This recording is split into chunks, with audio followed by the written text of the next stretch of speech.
A paz de Jesus, quero saudar os nossos irmãos que nos acompanham pela internet e que essa noite possa ser uma noite de grande bênção sobre a sua vida, em nome de Jesus. Amém. Feche seus olhos. Pai amado, em nome de Jesus, eu me rendo a Ti, por completo. Eu não quero reservas na minha vida. Quero ela totalmente entregue a Ti, para cumprir o propósito que o Senhor tem sobre a minha vida e ativar as pessoas para um novo tempo e conduzi-los a esse tempo de transição e libertar e curar em nome de Jesus. Repreendo em nome de Jesus todo e qualquer enviado da bruxaria, toda pessoa disfarçada nesta noite, seja revelada, venha à tona, em nome de Jesus, seja envergonhada, em nome de Jesus.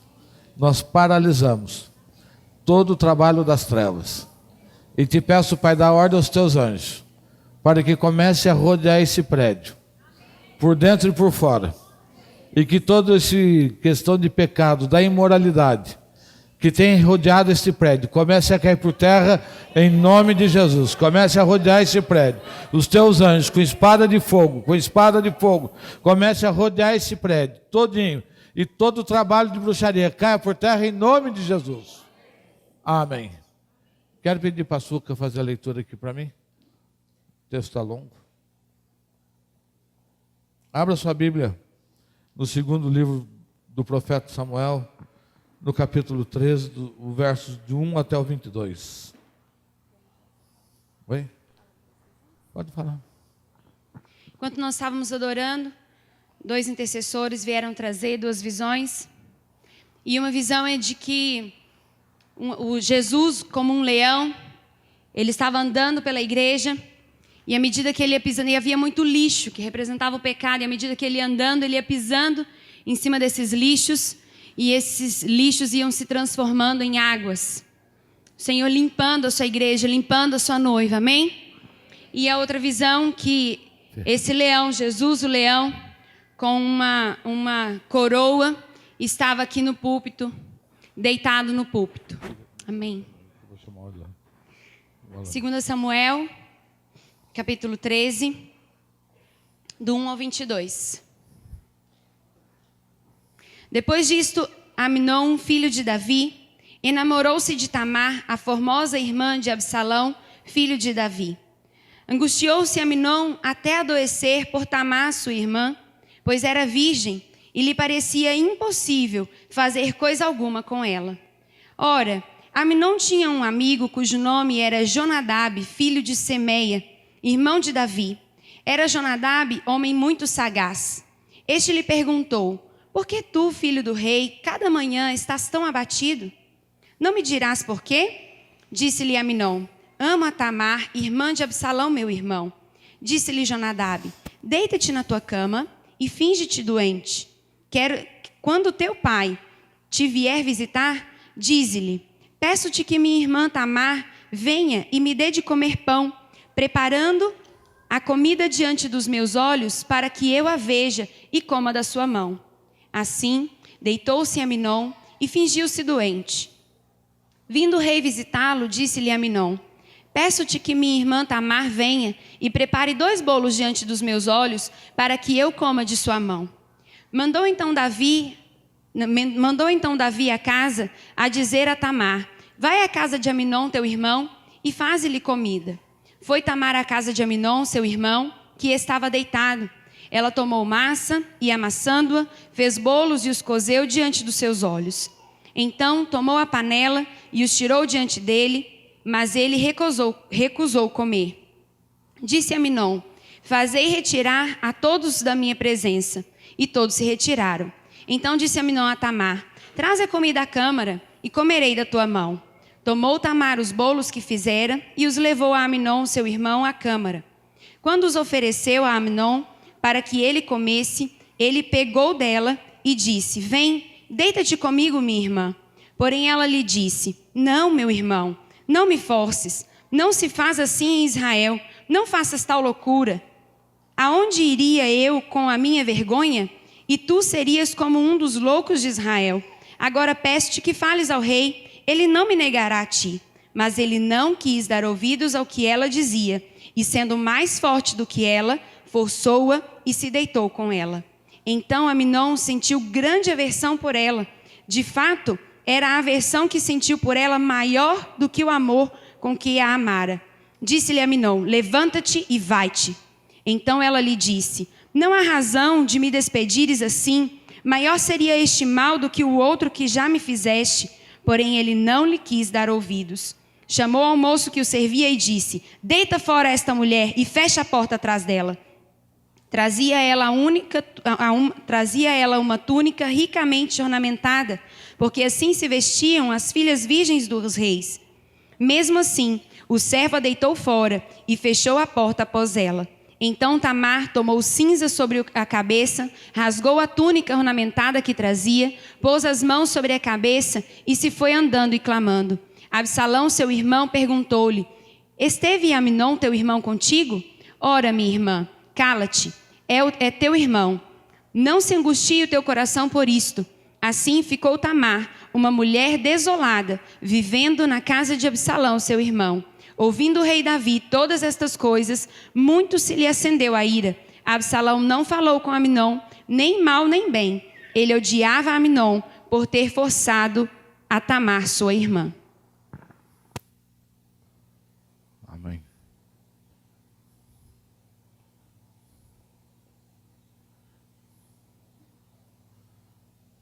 É interessante esse texto, aonde o coração do homem pode chegar, aonde a maldade do homem pode maquinar contra uma outra pessoa. E cada palavra é uma história. Cada palavra é um tempo na presença de Deus, ouvindo a Deus, e trazer aquilo que Deus está falando para o papel. É uma luta, é uma guerra. Né? Gente, às vezes você passa uma tarde inteira, rascunha para lá, vai, e tem que romper o céu, e você tem que ouvir a voz, e você tem que vencer todas as coisas. Não é simples você falar: vou pregar e eu posso fazer desse jeito. Eu tenho já palavras decoradas, tenho palavras que eu conheço, posso discorrer sobre um tempo, por algum tempo, não tem. Mas quando você quer ser específico naquilo que Deus tem para a sua vida, quando Deus te leva a perceber a atmosfera espiritual em que você está envolvido e consegue traduzir isso em palavra até chegar ao coração de cada pessoa. E essa palavra foi desse jeito, porque esses dias tenho atendido muito. Isso faz parte da vida ministerial. Ouvir as pessoas. Observar o que acontece na vida. Buscar uma solução, orar junto para buscar uma solução. Para colocar Deus naquela história e mudar aquela história.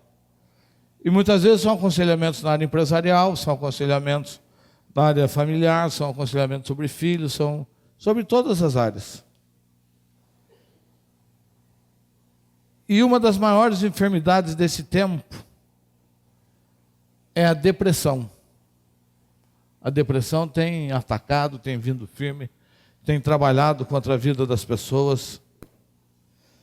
E é interessante que são enfermidades do psique, do seu interior, daquilo que passa no interior das pessoas. É muito mais do que um mal físico.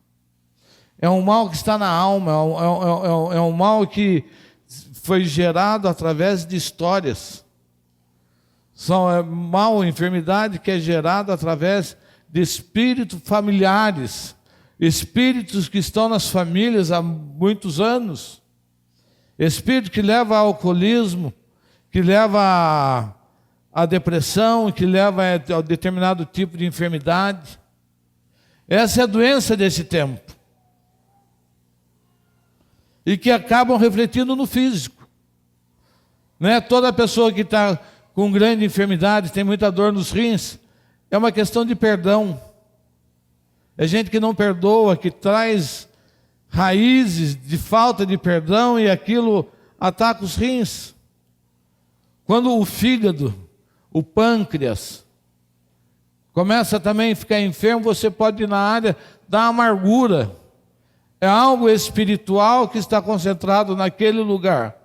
E quando você ministra sobre aquilo, e a pessoa é liberta, e a enfermidade vai embora em nome de Jesus.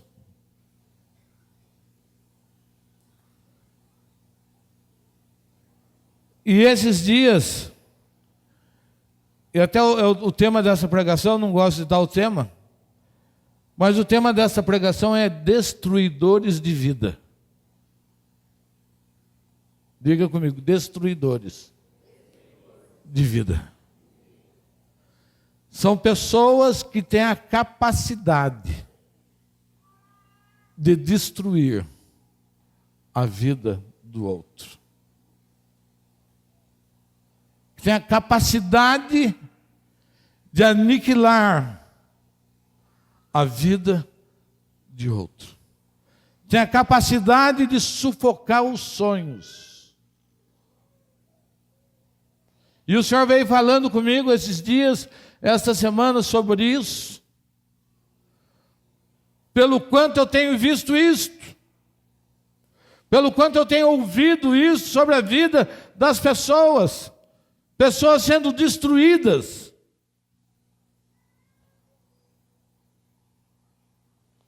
Jesus diz no Evangelho de João, no capítulo 15, verso 19, o mundo vos odeia. O sistema nos odeia. O sistema detesta as pessoas.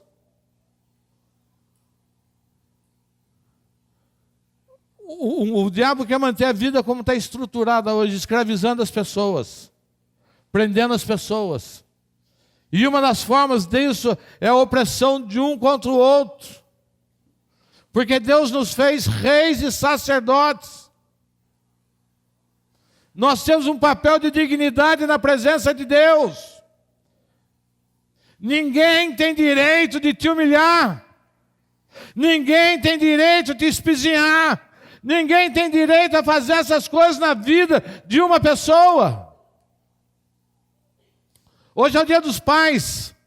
Por que que a igreja, toda a igreja faz aquela festinha bonitinha, as crianças vêm aqui, cantam, traz... Não, porque muitos, os pais não estão juntos. Porque muitos, o pai foi embora. Porque muitos, o pai está preso. E daí a criança vê essa festa. E fala, cadê meu pai? O que Deus fez pelo meu pai? Isso é uma festa marcada pelo comércio. E por isso não, porque a gente quer fugir disto. Nós queremos fugir desse espírito de rejeição que todas essas datas, todas essas coisas produzem na vida das pessoas. Nós somos pai todos os dias. Somos parceiros todos os dias. Não dependemos, a minha alma não depende do afago deste dia sobre a minha vida, porque o meu filho me ama todos os dias. A minha filha me ama todos os dias. O meu genro, olha lá, hein? Me ama todos os dias. Os meus filhos espirituais.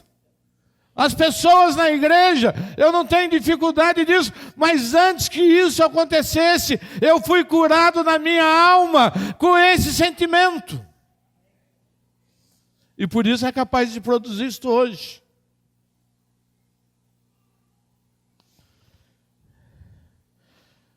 O diabo mata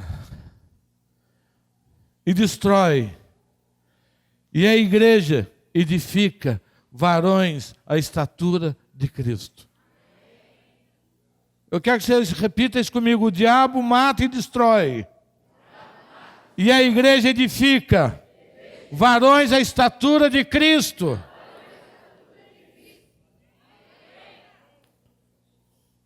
Eu estou brigando com vocês esses dias no bom sentido, para que a gente entenda qual é o sentido, que ele cresça e eu diminua. Porque quanto mais ele aparecer na sua vida, mais você vai ser aceito. Quanto mais ele aparecer na sua vida, mais você vai ser amado. Porque quando ele aparece na sua vida, é a manifestação do Cristo ressuscitado, derramando sobre você o seu amor, o seu poder, a sua glória. Levante sua mão e diga: todos nós temos acesso ao Cristo ressuscitado. É o maior negócio do mundo desaparecer e sumir. O que você tem para nos oferecer, o que eu tenho para oferecer no campo natural, que foi a vida de cada um, não serve para nada. Hoje eu sou um homem amado, amado por muitos, querido por muitos. Que ousadia, né? Mas é verdade. Eu sinto o carinho das pessoas, mas é porque eu destruo. É porque eu mato, porque eu roubo? Não, porque eu dispus a minha vida a manifestar o Cristo ressuscitado. O que está faltando na sua vida é manifestar o Cristo ressuscitado.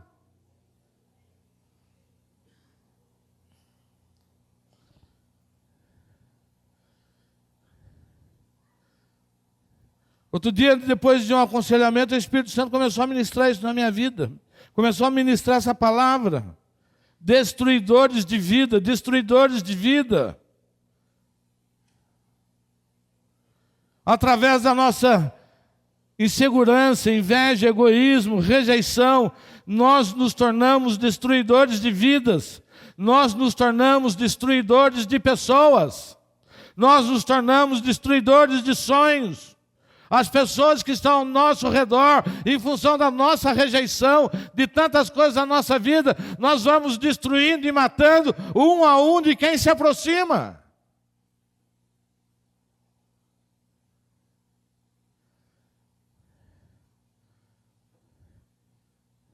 Você casa com uma pessoa para amar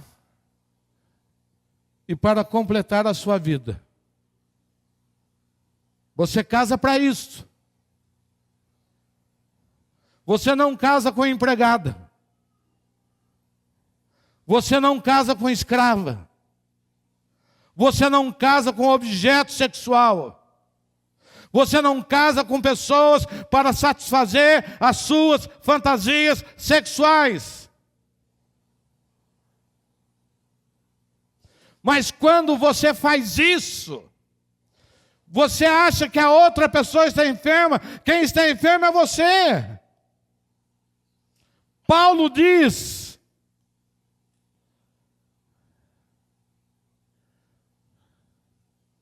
assim devem os seus maridos amar suas próprias mulheres, como seus próprios corpos. Marido, você tem que amar sua mulher como seu próprio corpo. Quem ama sua mulher, ama a si mesmo. Vocês não entenderam?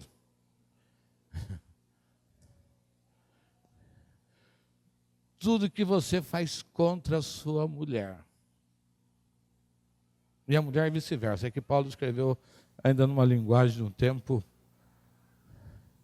Tudo que você faz contra a sua esposa, tudo que você machuca, tudo que você rejeita, tudo que você abusa, você não está fazendo contra ela, você está fazendo contra você, porque você se odeia. Uau!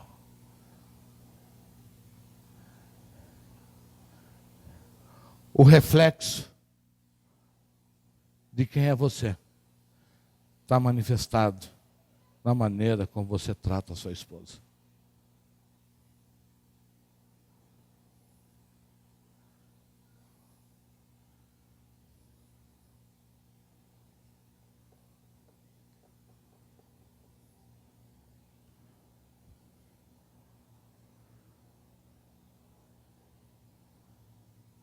Ninguém é propriedade de ninguém.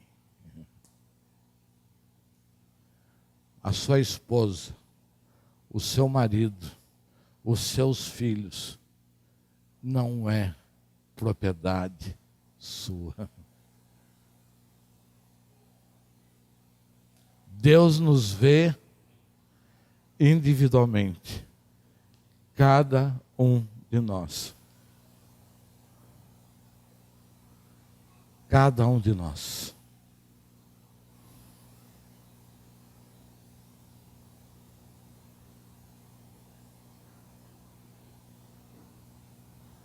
Quando morremos, voltamos ao Pai. Quando eu morro, eu volto ao Pai. Não volta a marido, não volta a tio, não volta a mãe, não volta a nada, eu volto ao Pai. Digo, o meu destino é voltar ao Pai. E você não leva ninguém com você. Quando você chega lá, abre o seu caixão, só tem um, fecha, segue.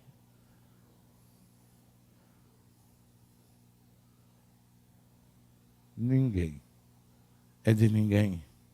Deus nos confia bênçãos, que são esposa, marido e filhos.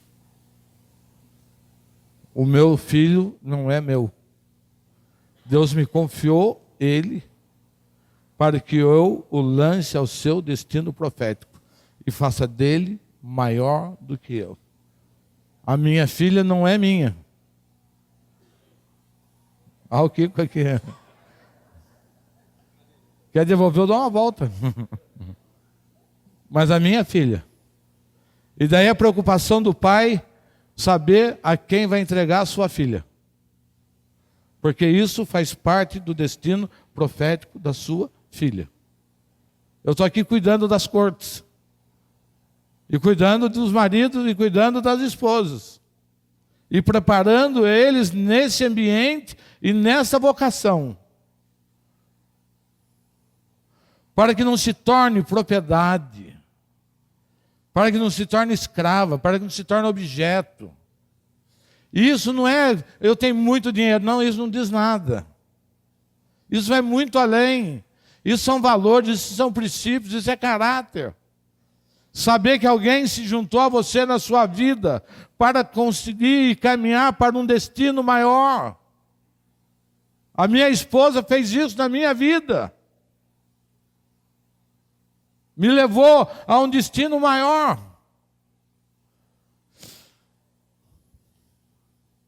Os filhos. Confia os filhos para torná-los como flecha e enviá-los ao seu destino profético. Quantas vezes os filhos se tornam muleta? Eu falei esses dias. O meu filho não é muleta, o meu filho não é minha garantia para o meu amanhã. O meu filho, os meus filhos não é para me sustentar numa situação se todos me abandonarem. Tem muita gente que usa o seu filho como muleta. E tira o pai, o sacerdote, do centro da família e coloca os filhos. E ensina os filhos, o pai daí, a ir atrás de jogo, de futebol, de corrida, de tantas coisas. Daí o tempo passa. Os filhos vão embora. Daí olha para o marido, nossa, tem um lugar aqui para você. Daí o marido fala, já preenchi. Já preenchi. Você não viveu até hoje com seus filhos? Tudo tem que ter um equilíbrio. Tudo tem que estar no padrão de Deus. Tudo. A maneira como você cuida dos seus filhos, a maneira como você cuida do seu marido, a maneira como você cuida da sua esposa. E é interessante que a Bíblia Sagrada é um livro para a raça humana.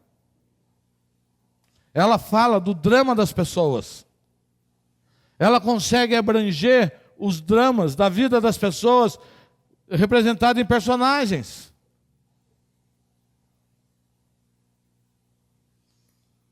Essa história que a Suzana leu para nós hoje foi a primeira história que o Espírito Santo ministrou na minha vida, quando começou a falar de destruidores de vida.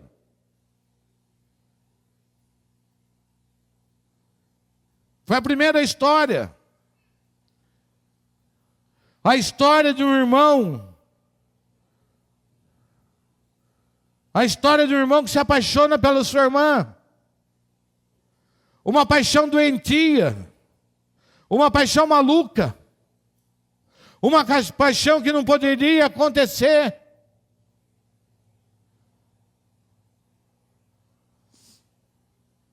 E tem muita gente apaixonada pela irmã. Tem muita gente apaixonada pelo irmão. Tem muita gente desejando quem não deve desejar.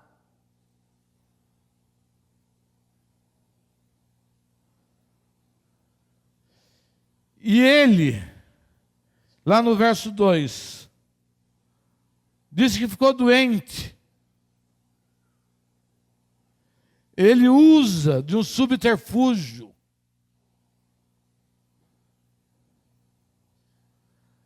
Quantas pessoas são enfermas por um subterfúgio? Quantas pessoas se fazem de doente para ter alguém próximo? Pode perguntar para os psicólogos se não tem gente que gosta disso. Gente que é doente só para atrair atenção. Fica doente só para aprisionar a pessoa junto de si. Vou sair bem. Não vou sair, não. Eu não estou aguentando de dor. Para se aproveitar.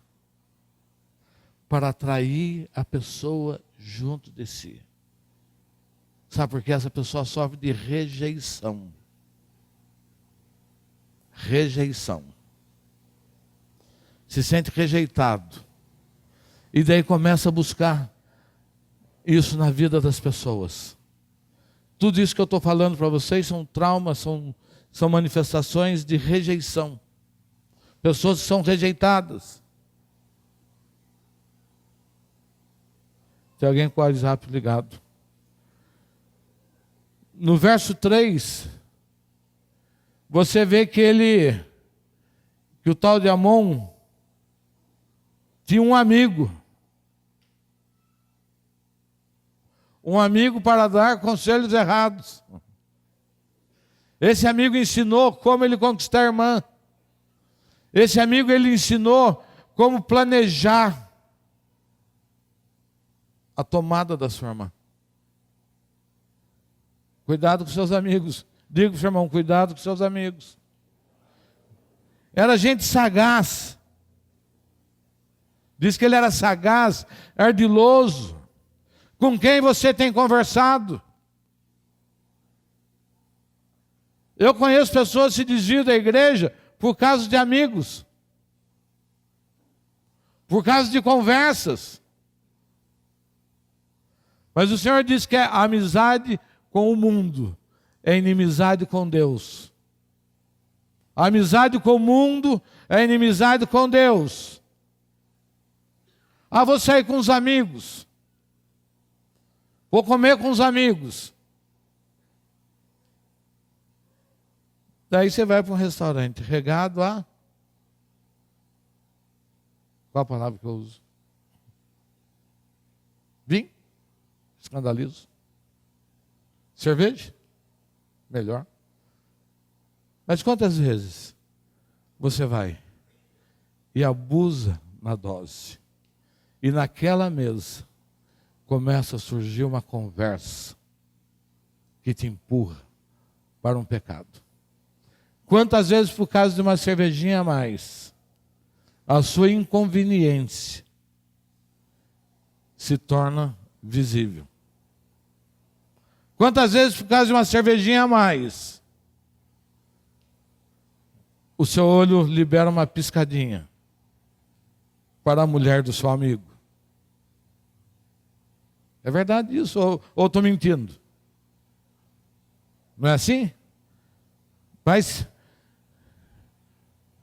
eu tinha um amigo que ele saía, o melhor amigo dele, que era um advogado, e sentava os casais para comer em restaurante, ele ficava roçando o pé da esposa do amigo. Mas o que ele tinha que sair comigo? Sabe, isso vai provocando na nossa vida essas coisas. E esse irmão, esse amigo, esse nome está aqui. Não vou ler. Era um amigo sagaz. Eu sei os amigos que vêm com conversa mole comigo. Você não sabe. Você não tem uma amiga que está fazendo corte. Corte para quê? É tempo de aproveitar. Isso é loucura do apóstolo. Por que na igreja tanto? Por que orar tanto? Por que ser tão correto? E assim vai. E aquele homem preparou para o irmão. E interessante que esse homem, ele queria saber do seu interior, ele queria saber do interior de Amon. Quantas pessoas chegam até você querendo saber do seu interior? Diga comigo, o meu interior é um jardim fechado e regado pelo Senhor. Tem gente que vem bisbilhotar a sua vida. Como é que você está, hein? Como é que está o casamento? Como é que estão os seus filhos? Como é que estão os bichos? Como é que está isso? Está tudo bem? De verdade? Olha, se precisar de alguma coisa, pode contar comigo, porque eu já sei que já aconteceu isso, assim assado.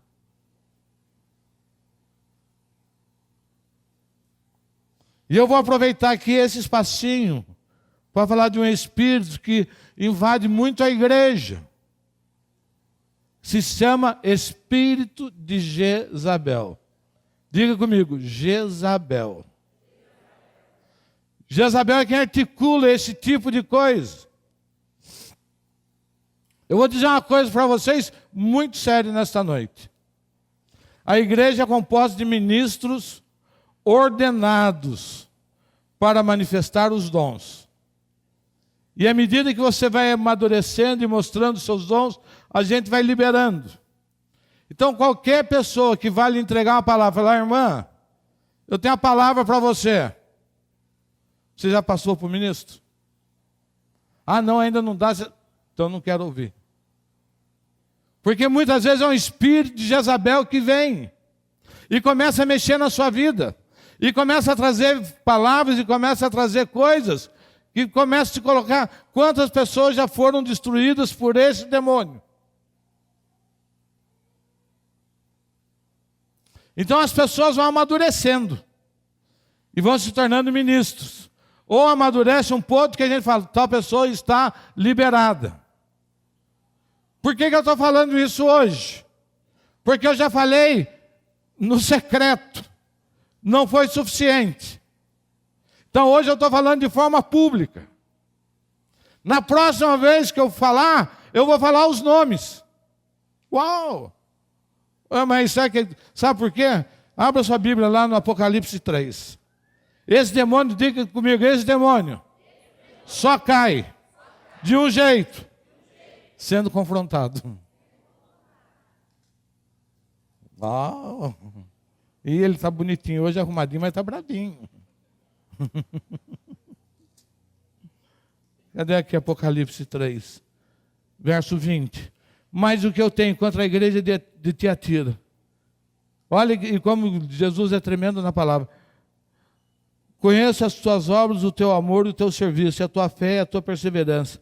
Sei que as tuas últimas obras são mais numerosas do que as primeiras. Diga comigo, mas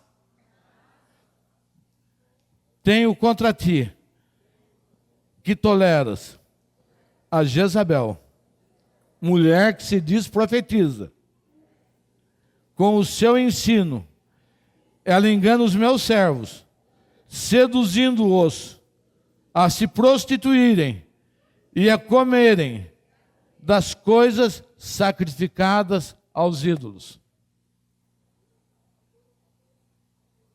Apocalipse 2, isso aí, Apocalipse 2. Eu estou vendo aqui o 3 do outro lado e falo dele. Apocalipse 2. Todo dom é livre. Toda pessoa é usada. A Bíblia diz, é bom que todos profetizem. Mas quando a sua profecia for dirigida a alguma pessoa, você vem ao ministro. E o ministro vai discernir com você se essa profecia procede do trono. Esse ministro vai fazer com você se você vai junto até a pessoa para entregar. Hoje a Suca falou aqui de 3 profecias. As 3 pessoas vieram e falaram com ela. Ela discerniu que há algo do trono da graça. Foi entregue. Estamos conversando? Posso ouvir amém? Isso não adianta você não falar amém. Porque isso vai ser desse jeito mesmo. E pronto. Porque a minha função na igreja é preservar o rebanho. Eu tinha um irmão aqui na igreja que era assim, ele chegava, está tudo bem? Ah, está tudo bem só por fora. Por dentro eu estou vendo que está tudo ruim. E daí é assim, até matar a pessoa. Até um dia peguei ele em público. Falei, o irmão fulano está fazendo isso assim assado. Ele não está autorizado. Então ninguém diga que eu sou ruim, radical, nada. Eu estou falando, parem. Andem na linha. Porque se sair da linha, eu vou ter que falar aqui um dia. Fulano, fulano, fulano, quieto. Não escuta. E a desobediência é dos pecados mais sérios que tem na palavra. Amém? Vocês não gostaram, mas é assim mesmo. Né? E você pega lá esse texto, verso 13, 2 Samuel. Pode acompanhando pelos versículos. Deita na cama, finge de doente. E é interessante que o pecado vai tomando forma na sua vida. O pecado vai tomando forma na sua cabeça.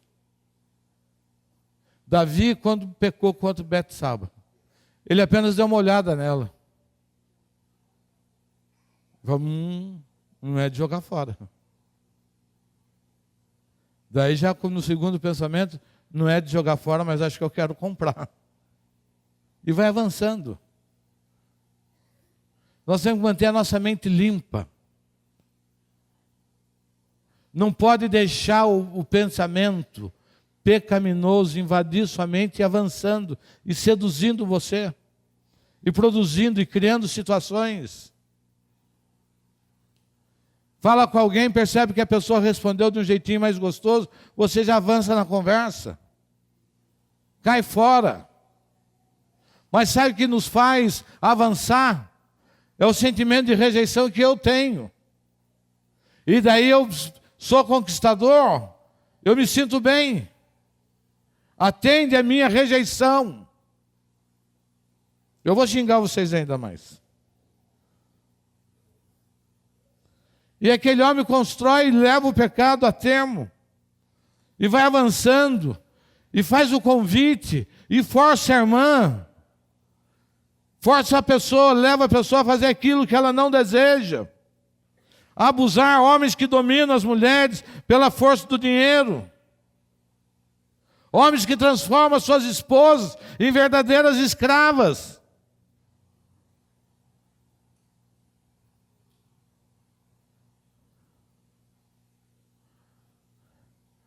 Eu estou falando isso porque nós estamos no mês de transição. O mês de agosto é um mês de mudança. É o mês de mudar a história. É mês de um coração sadio. É mês de uma mente renovada. É mês de novas atitudes.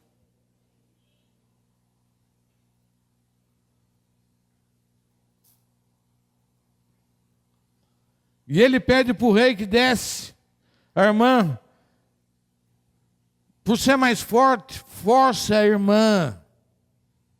Quando as pessoas se sobrepõem às outras por meio da força. E a força não é só física, é a força da opressão, é a força moral, é a força da cobrança.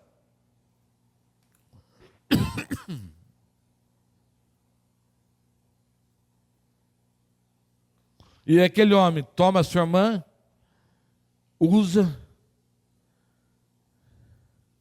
e ele só tem um desejo. Veja que ele não tinha paixão, ele não tinha amor, não tinha nada. Ele só queria o corpo. O objeto de desejo dele era o corpo. O objeto de desejo dele era aquilo que era sagrado na irmã. Ele queria da sua irmã a sua virgindade. Ele queria a sua pureza. Quantos homens se aproximam das mulheres e querem só a sua pureza?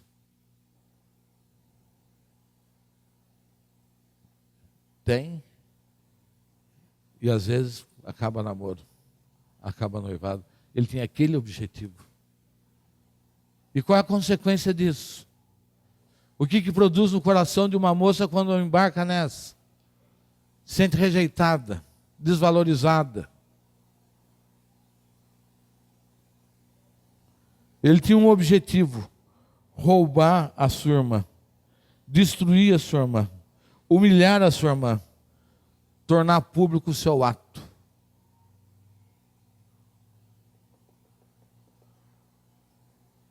As mulheres virgens trajavam uma túnica ornamentada.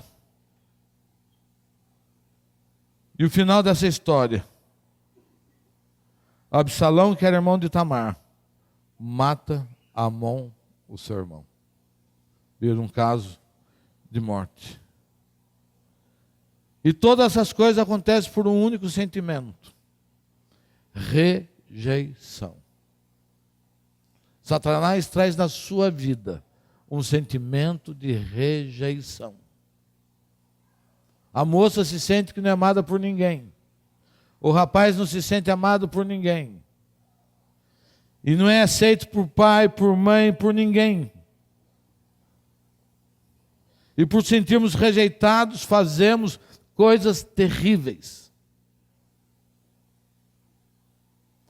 Por nos sentirmos rejeitados, nós destruímos a vida de quem está perto. Nós destruímos a vida de quem nós temos que amar. Diga para o irmão que está do seu lado: mesmo que seja homem, eu tenho que te amar.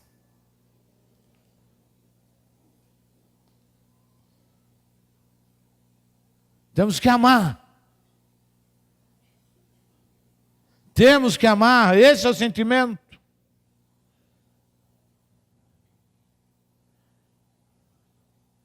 Pegador, quem é que é pegador? Tem ninguém que é pegador. Negão, você é um rejeitado. Você tem que manifestar a sua grandeza porque consegue ser um pegador. Ah, fulano. Você é um bobo, rejeitado. Alma doente. Eu assisti aquele filme Ana o Rei. E ele tinha 17 esposas. E ele termina assim: eu não sabia que um homem podia ser feliz com uma única mulher.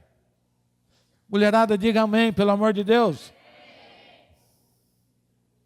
Estou comprando a briga por vocês. Estou pondo os leões tudo dentro da jaula. Mas é verdade. Pegador, tudo. Doente. Drogado, rejeição. Quero chamar a atenção do meu pai, quero chamar a atenção da minha mãe. Agressivo, adúltero, infiel, egoísta, tudo isso é sentimento de rejeição. Eu vou repetir, eu estou sentindo que vocês querem brigar comigo, amém? Eu vou repetir então. Pegador, drogado, agressivo, adúltero, infiel, egoísta, tudo isso é rejeição. Você precisa ser aceito no grupo. A sua moeda, porque o seu interior é tão ruim, é você falar das suas vantagens. É falar daquilo que você pode fazer. Negão, sinto muito, mas você não está com nada. Rejeição. A Bíblia também tem um outro personagem, está lá em Juízes 11, 1 a 3. Juízes.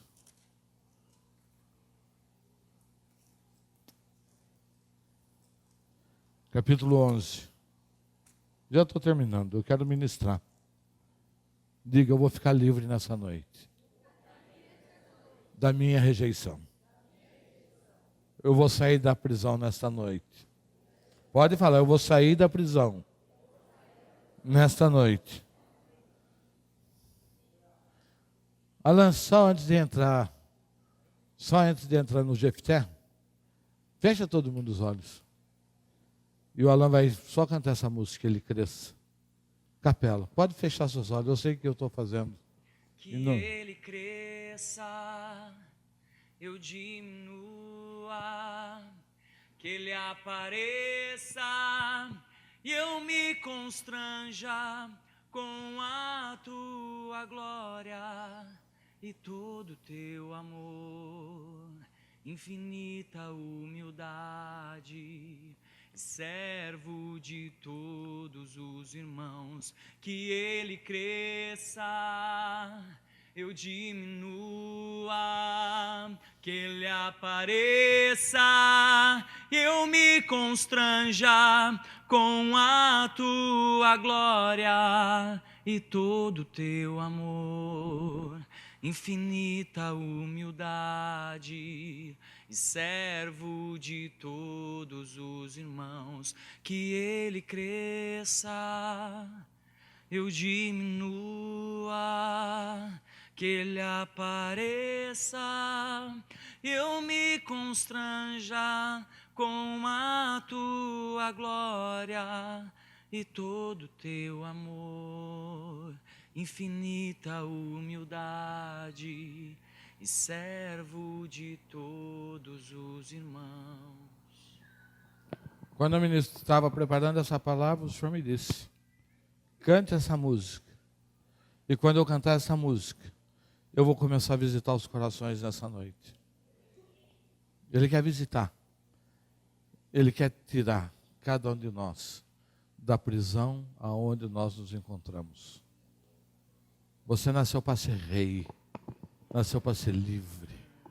Você não nasceu para ser rejeitado.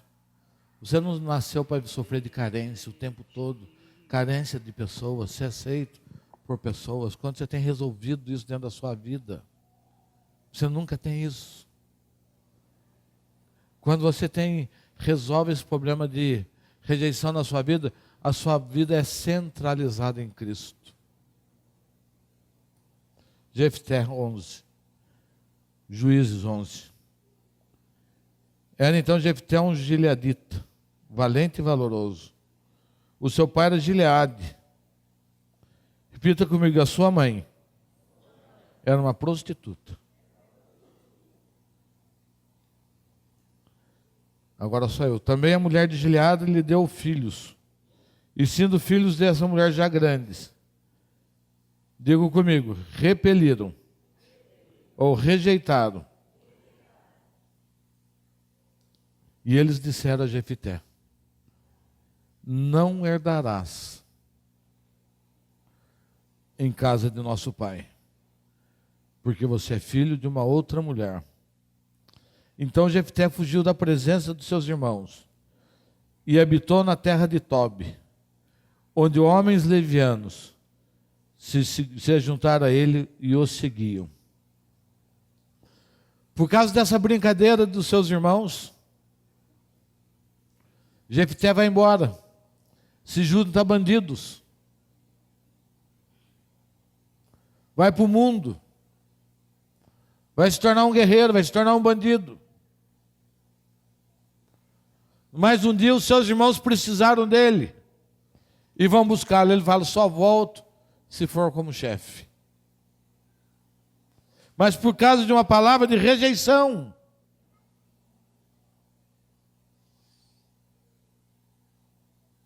a sua vida foi destruída pela rejeição. E aqui nós temos dois tipos de pessoas: as que rejeitam porque foram rejeitadas, e os rejeitados. E é interessante que Jesus diz, né? Vinde a mim, vós que estáis cansados e sobrecarregados, e eu vos aliviarei, já mudando dentro para o final. Jesus veio para curar as nossas rejeições. Jesus veio para dar sentido à nossa vida. Jesus veio para centralizar a nossa vida. Jesus veio para nos transformar em reis e sacerdotes. Se você está na igreja, você tem que estar livre desse princípio de rejeição. Jesus disse: quem vem a mim, de forma alguma, diga comigo, de forma alguma, eu lançarei fora. Jesus vê um valor em cada um de nós. Por isso Ele não lança ninguém fora. Há jeito para a sua vida. É tempo de curar a sua alma. É tempo de você fazer as pessoas pararem de sofrer. É tempo de você parar de despejar sobre as pessoas que estão perto de você todo esse sentimento de rejeição e matar as pessoas. Como dói quando você começa a ouvir que um pai é capaz de fazer para um filho o que é capaz de fazer para uma esposa, o que uma esposa é capaz de fazer para o seu marido. Como dói. E você sabe que a pessoa que está fazendo está enferma. Está cheio de espíritos que oprimem o tempo todo.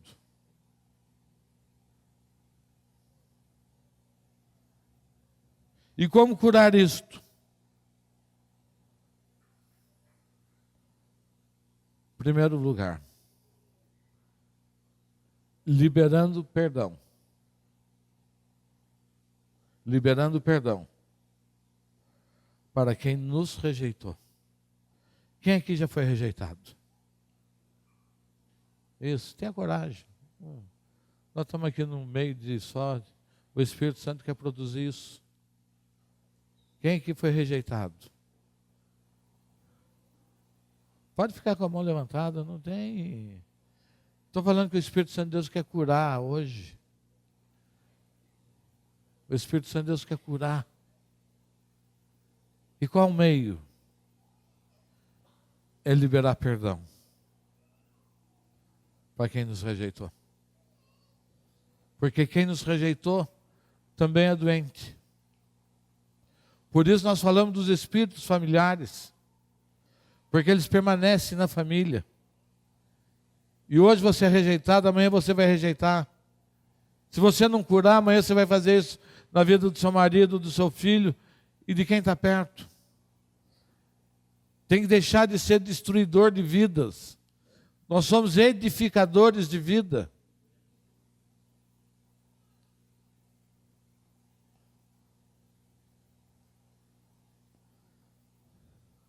Então, o primeiro convite é liberar perdão para quem nos rejeitou. E o melhor lugar para fazer isso é no altar. Você trazer essa pessoa aos pés de Jesus. Porque na cruz do Calvário está a cura para todos os nossos males, tanto físicos quanto emocionais.